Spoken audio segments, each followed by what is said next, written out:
शंकर पर जल चढ़ाने का जो भाव वर्णित किया जाता है कि हम शंकर को मंदिर में जाकर जल चढ़ाते हैं तो खड़े खड़े चढ़ाएं कि बैठकर चढ़ाएं। बहुत ध्यान देना साहब। नमस्कार दोस्तों, स्वागत है आप सभी का अपने YouTube channel the Lord Shiva में। हिंदू धर्म की रहस्यमय कथा एवं परंपरा, संस्कृति और शिव पुराण से जुड़ी और पंडित प्रदीप मिश्रा के मुख द्वारा कही गई रहस्यमय कथा जानने और समझने के लिए the Lord Shiva YouTube channel को सब्सक्राइब कीजिए और हर रोज नई कहानियां और हिंदू धर्म से जुड़ी बातें जाने और समझिए। धन्यवाद।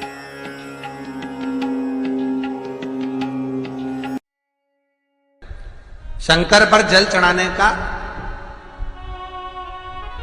जो भाव वर्णित किया जाता है कि हम शंकर को मंदिर में जाकर जल चढ़ाते हैं तो खड़े खड़े चढ़ाएं कि बैठकर चढ़ाएं। बहुत ध्यान देना साहब।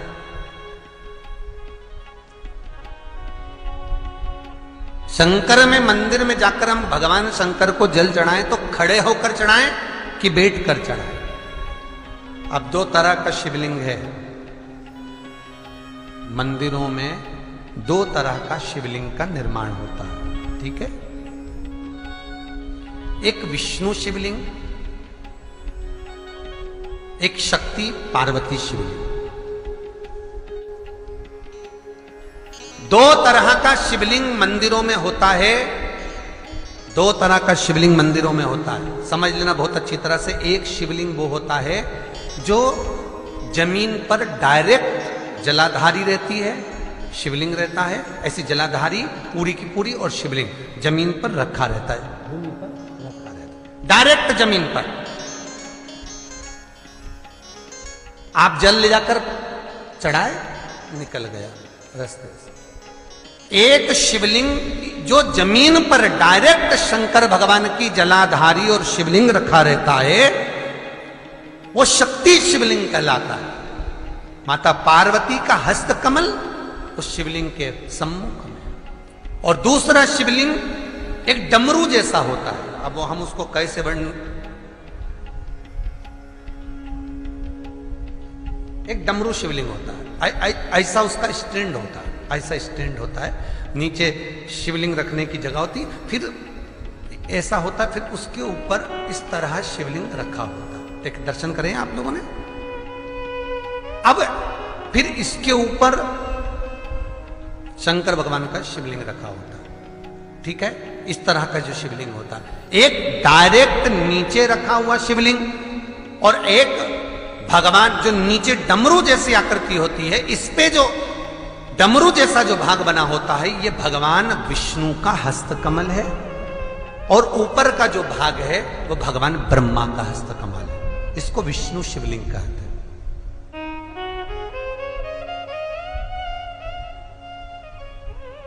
इसको हरीश्वर महादेव भी कहा जाता है। कौन सा महादेव कहते हैं?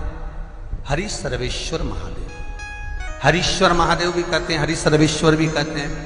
तो डमरू जैसा जो शिवलिंग का निर्माण हुआ है मंदिर में, अगर शिवलिंग ऊंचा है, शिवलिंग थोड़ी सी हाइट पर है, ऊंचाई पर है, और डमरू जैसा भाग फिर उसके ऊपर जलाधारी के बाद शिवलिंग निर्माण किया गया है, तो वो विष्णु शिवलिंग कहलाएगा, वो हरीश्वर शिवलिंग कहलाएगा, वो हरि वंश शिवलिंग कहलाएगा, हरीश्वर कहलाएगा। और जो डायरेक्ट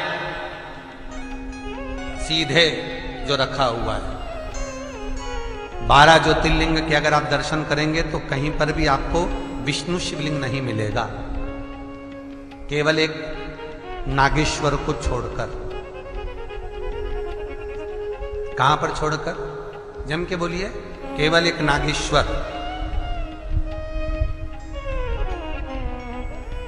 नागेश्वर को छोड़कर बाकी के जितने 12 ज्योतिर्लिंग में शिवलिंग के दर्शन करोगे सब शक्ति शिवलिंग मिलेंगे, सब जमीन पर। आप जितने भी देखेंगे, काशी का देखेंगे, महाकालेश्वर देखेंगे, तो डायरेक्ट जमीन पर जलाधारी बनी है महाकाल बाबा की, डायरेक्ट जमीन पर बनी है, कोई ऊंचाई नहीं है, डायरेक्ट जमीन पर फिर शिवलिंग है। ओमकारेश्वर देख लीजिए, ममलेश्वर देख लीजिए, आप चाहें तो विश्वनाथ देख लीजिए, डायरेक्ट जमीन पर। सोमनाथ देख लीजिए, डायरेक्ट जमीन पर। केदारेश्वर देख लीजिए, डायरेक्ट जमीन पर। भीमाशंकर, बैद्यनाथ डायरेक्ट, आप बैद्यनाथ जी के लाइव प्रसारण कभी चालू कर देखना, डायरेक्ट जमीन पर, डायरेक्ट। तो जितने भी शिवलिंग हैं सारे के सारे शक्ति शिवलिंग हैं। जो डमरू के भाग पर रखा हुआ है वो हरीश्वर शिवलिंग विष्णु के हस्त कमल पर जो रखा है, तो शास्त्र कहता है आप शक्ति शिवलिंग का जब जब अभिषेक करें, बहुत ध्यान रखना अपनी जिंदगी में इस प्रसंग को श्रावण के महीने में बहुत ध्यान रखना। आपके आसपास में भी मंदिर हो तो उस पर ध्यान रखना। जो शक्ति शिवलिंग हो उस पर जब भी जल चढ़ाना तो बैठकर चढ़ाना, बैठकर चढ़ाना। शक्ति शिवलिंग पर जब भी जल चढ़े, भले शिवलिंग कितना भी ऊंचा हो,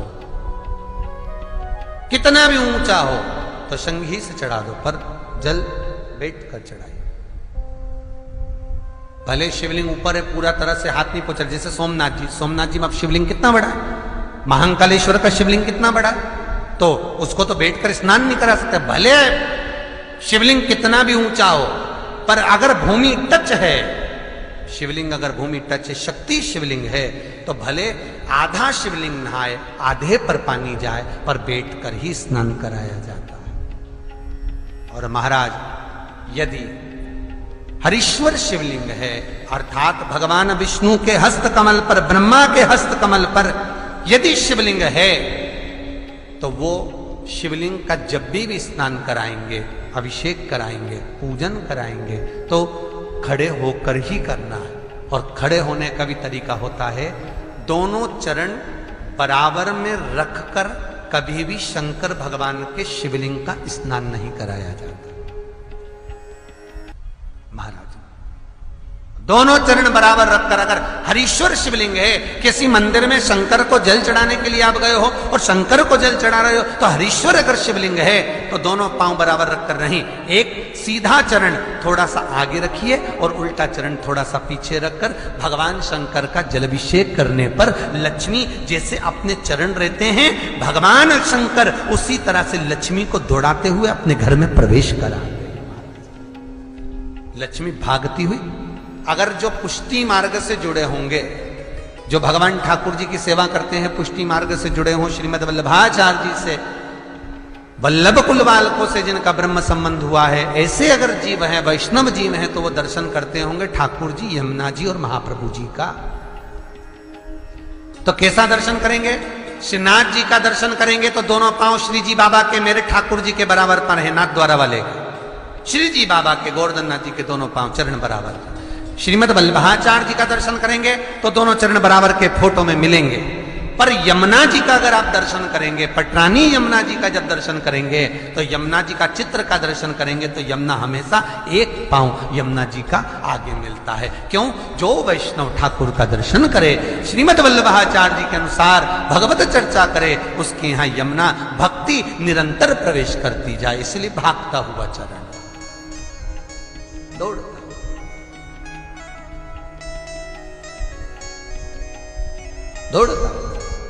तो शंकर भगवान का अगर हरीश्वर शिवलिंग है, कहीं शिवलिंग डमरू आकृति पर, अगर ऊंचाई पर है, हरीश्वर है, तो फिर जल खड़े होकर चढ़ाए, चरण आगे पीछे। बहुत ध्यान देना महाराज, हरीश्वर शिवलिंग का वर्णन महाराज बहुत सुंदर बात कही है, बहुत ध्यान से सुनिएगा। शक्ति शिवलिंग के ऊपर जो जलाधारी लगती है, शक्ति शिवलिंग के ऊपर जो जलाधारी लगती है, वो 5 मिनट, 10 मिनट, आधा घंटा रखकर 24 घंटे के लिए हटा सकते हो। शक्ति शिवलिंग के ऊपर जो जलाधारी लगती है, वो 15-20 मिनट रखकर, आधा घंटा रखकर आप हटा सकते हो। पर हरीश्वर शिवलिंग के ऊपर भगवान विष्णु के हस्त कमल पर जो शिवलिंग का निर्माण आपको भी वर्णन किया, अगर वो शिवलिंग है तो उस पर जलाधारी अगर लगी है, तो कम से कम 5 घंटा, 8 घंटा तो जलाधारी को रखना पड़ेगा ही।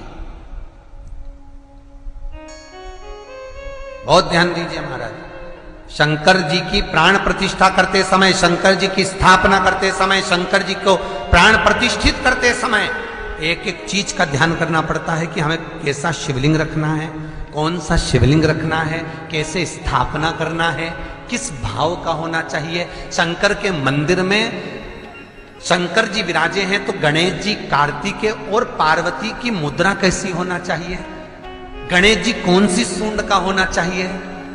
जब शंकर के मंदिर में हम आराधना कर रहे हैं तो गणेश जी की सूंड किस ओर होना चाहिए, पार्वती की मुद्रा कौन सी होना चाहिए, षडानंद कार्तिकेय की दृष्टि कहां होना चाहिए, ये शंकर जी की प्राण प्रतिष्ठा में देखा जाता है।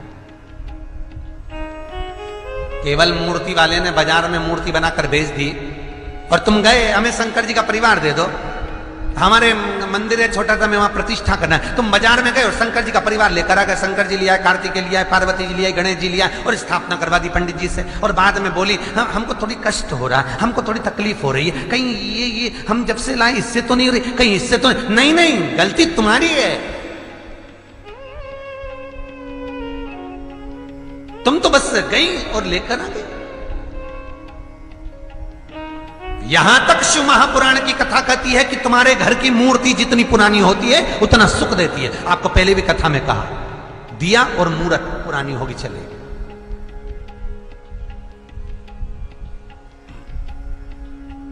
पुरानी एक फैशन चल गया, छोटे से ठाकुर जी नहीं रखूं, बड़े वाले लाऊंगी लड्डू गोपाल, सेवा अच्छे से हो जाएगी। और जो सास के हाथ के वो अब उनको नहीं पूछे तो दुख नहीं होगा, दुख तो होगा। महाराज घर में जेठानी के आने के बाद देवरानी आती है और सास देवरानी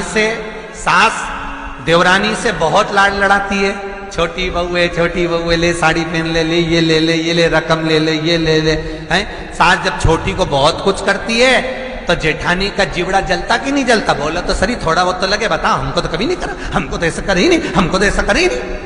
उसी तरह आप नए भगवान लेकर आ गए, नई ठाकुर जी लेकर आ गए और छोटे ठाकुर जी पहले के हैं।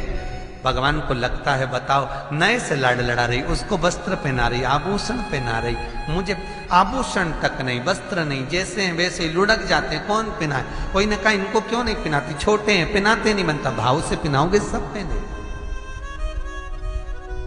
शिव महापुराण की कथा कहती है जितनी मूर्ति छोटी होती है, अंगुष्ठ के आकृति से जितनी मूर्ति छोटी होती चली जाती है उतना सुख प्रदान करती। आपको आज की यह कथा पसंद आई हो तो हमारे YouTube चैनल को सब्सक्राइब अवश्य कीजिए और बाजू में दिए गए बेल आइकॉन को अवश्य क्लिक कीजिए और कमेंट कीजिए। ओम नमः शिवाय। धन्यवाद।